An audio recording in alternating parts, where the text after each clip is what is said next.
फैजाबाद बार जिले का चुनाव है और 2026 है। और ये बता दें आपको, जिस तरीके से 6 तारीख को जो यहाँ पर मतदान होगा और 7 तारीख को जो है यहाँ पर काउंटिंग होगी। 5 प्रत्याशी अध्यक्ष के पद पर यहाँ पर हैं। और सबसे पहले बता दें आपको, मेरी मौजूदगी जो है कालका प्रसाद मिश्रा जी है, जो कि प्रत्याशी हैं और यहाँ के जो है अध्यक्ष प्रत्याशी हैं। क्या प्राथमिकताएं होंगी आपकी?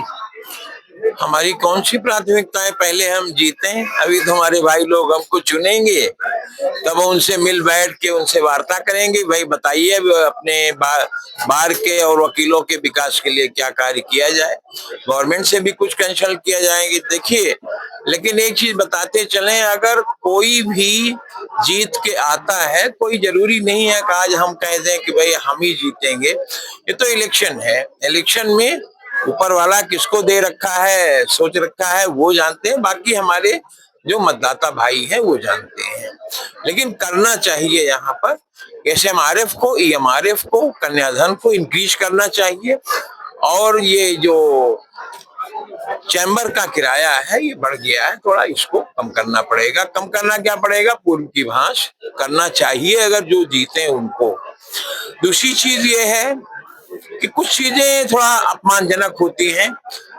जैसे वकीलों को हर जगह लाइन अप करना पड़ता है, जबकि वो टाइम से पाबंद होते हैं। एडवोकेसी में अगर वो लाइन अप रहे हर जगह, डॉक्टर के यहाँ जाए, अस्पताल में जाए, कोई बिल पेड करने जाए, तो लाइन में ही खड़े रहे, तो पता लगा कि इनको प्राथमिकता मिलनी चाहिए। सेकंड, पुलिस स्टेशंस जो भी हैं, if the advocates is appear for sake of the only personal work office conduct of the police administration, that is very bad.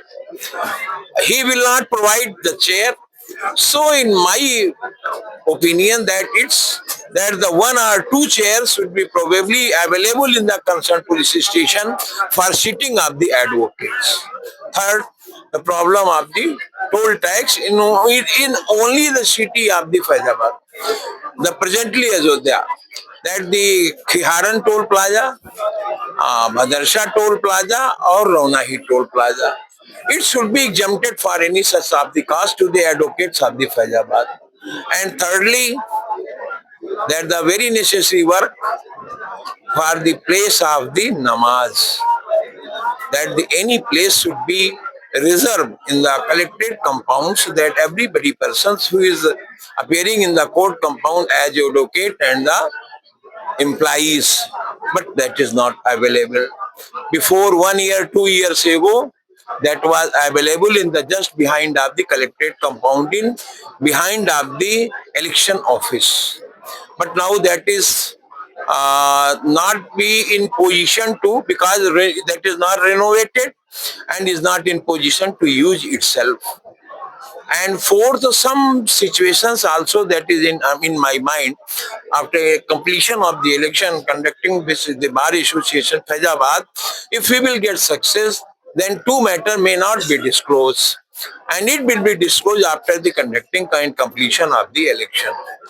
So my submission and appeal that everybody person of my liars, youth and youth brigades, youngers and very senior liars, that for sake of the appeal in favor of myself, and also in request that if he will provide to the oath to the my conduct and the development of the work of the Bar Association, then we will oblige too much very. Thanks. Mishra ji, जिस तरीके से यहाँ लिखा था अधिवक्ताओं की जो श्रेणियों की बात आएगी, जो तख्तों के किराए और ये जो यहाँ पर व्यवस्थाएं हैं, चरमरा गई यहाँ की व्यवस्थाएं, तो इसमें क्या विशेष करेंगे आप? व्यवस्थाएं चरमराई तो नहीं है, लेकिन व्यवस्थाओं में थोड़ा सा उतार आया है। जैसे लोगों ने सुना नहीं, कुछ वकीलों की समस्याएं थी, घूम टहल के रो के वो चुप हो गए और किसी ने सुना नहीं। So that will be in my first agenda after the completion of election, and if we will elected, then that will be my first agenda of the Bar Association, which person is fully defamed and also may not be is not been success in past times. So this is my duty of the work and the pious duty of the work into the favor of the concerned member of the association concerned. And we hope that every liars on the regards of the developments of the Bar Association Faizabad, and also for the honor of the concerned association members of this association, that he will support myself.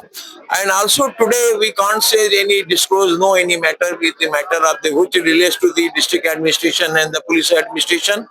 That will be disclosed after the completion of the election, conducting the election, and we will get success. Then we will be disclose the matter. Mishra ji, जिस तरह से बातें आती है तो यहाँ पर जो अधिवक्ता है, आपके बच्चे इनके बच्चे हों अधिवक्ता हैं, तो इनके बच्चे जब आते हैं यहाँ पर प्रैक्टिस के लिए तो उनका जो रजिस्ट्रेशन शुल्क है ज्यादा है, जैसे 15,000 है। तो आप अगर मान लीजिए प्रेसिडेंट बन जाते हैं तो आप क्या करेंगे? ऐसा कुछ ऐसा है कि 15,000 रुपए उस समय किया गया। देखिए, बार काउंसिल पर सुप्रीम कोर्ट ने ये कहा कि आप अपनी फीस इतनी करेंगे, मतलब ना के बराबर, तो उन्होंने सुविधाएं खत्म कर दी।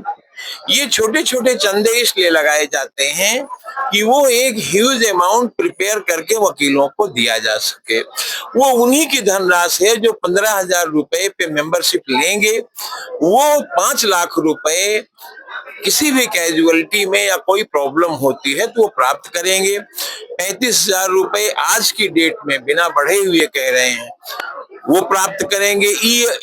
EMRF की जो धनराशि 1 लाख वो प्राप्त करेंगे, और 15,000 देने के बाद वो 2 महीने के 2 साल के बाद वो परफेक्ट मेंबर माने जाते थे। उस पर हमारे बार का रिस्क कवर नहीं होता है। लेकिन मैंने 15,000 जब किया था तो उसमें ग्रुप इंश्योरेंस और उसी मध्यरात्रि से उनको इंश्योर्ड, और उसी मध्यरात्रि से ही बार एसोसिएशन के सारे देयता के अधिकार उनको प्राप्त हुए हैं। ऐसी स्थिति में वो पीस महसूस कर रहे हैं, और उसी पैसे को ले जाकर के EMRF के अकाउंट में ले जाकर के जो 3,25,000 का अमाउंट था उसे 5 लाख रुपए किया गया है। ये सारे अमाउंट किराया और 15,000 की नई मेंबरशिप की शुल्क वो उन्हीं के फायदे के लिए है। अगर वो कहते हैं कि साहब मुझे फायदा नहीं लेना है, तो पैसा भी तभी कैसे वापस हो सकता है? जो चीजें वहां एक्ट एनफोर्स हो चुका है, सारे सब ध्वनिमत से पारित हो गया है, वो किसी भी अध्यक्ष के बस का नहीं है। अध्यक्ष मंत्री कुछ नहीं कर सकते, ये सब ध्वनिमत से पारित प्रस्ताव के क्रम में होता है। हम अपने मन से कुछ नहीं कर सकते हैं। हम कोई चीज लेके प्रस्ताव आए तो हम संघ में दे सकते हैं, रख सकते हैं, कह सकते हैं कि भाई इसको देखिए, लेकिन वो ध्वनिमत से पारित प्रस्ताव के क्रम में सदन का अधिकार है कि वो कम करे, ज्यादा करे, ना करे।